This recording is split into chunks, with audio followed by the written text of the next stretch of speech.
So after running the Halloween franchise into the ground, David Gordon Green is here to run another franchise into the ground.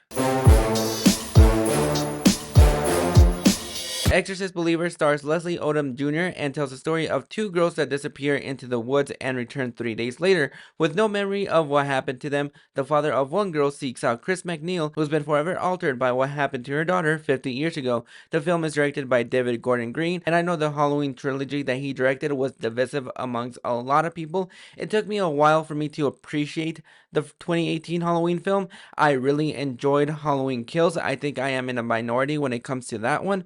Halloween Ends, that one kind of happened. And now he is back to tackle another franchise and starting another legacy sequel, another potential legacy trilogy. I'm not the biggest fan when it comes down to the possession genre. I think it has been played out. There is very little that you can do with that genre that doesn't make it feel stale or completely new. I think the exorcism of Emily Rose is the closest thing that we have had to having something new and original when it comes down to the possession genre. Everything else has been exactly the same. Going into this movie, you know exactly what is going to happen and you know exactly what the outcome is going to be. I think there are a couple of things that David Gordon Green did that kept my attention. Now, I don't think this movie is a good movie. It's definitely not as bad as a lot of people make it out to be. How much of that is probably because I had just barely watched The Exorcist for the first time a couple of days ago. Do with that information as you will, but I don't have any nostalgia to that original film. I am going in as somebody that is freshly new to the franchise, and there are some creative things that I think David Gordon Green did. Now, there are a couple of great visuals in this movie that I really enjoyed. They harken back to that original film. If you have never seen the original, then you're probably not going to be lost. However, you're going to miss the nuance of those Easter eggs for those hardcore fans. I thought the two little girls were great, especially when they were possessed, and there is a great theme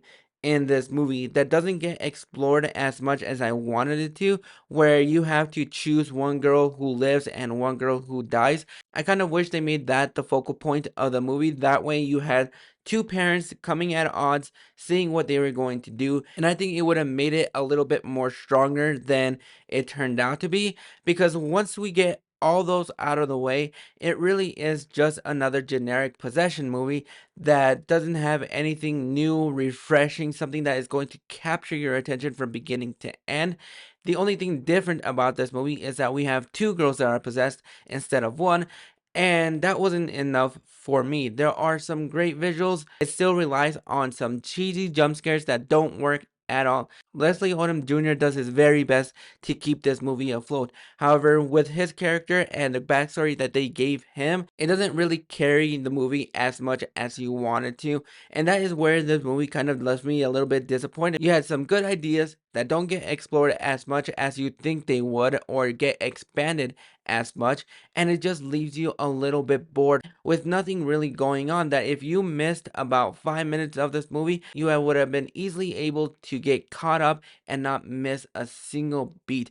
You have Ellen Burstyn coming back as a legacy character, and they really don't do anything with her. You take her away from the movie, it's still the same movie without the impact. You just have her in there just to make it a legacy sequel, when this movie could have just stood on its own two legs. And it just left me disappointed because I kind of wish we had something new, something refreshing. And I think we need to let David Gordon Green move away from the horror genre and go back to the comedy section, because I think that is where he shines a little bit more. But overall, I'm going to go ahead and give The Exorcist Believer a 5 out of 10. Like I said, there are some interesting ideas that don't get explored too much, and I don't think it's as bad as a lot of people make it out to be.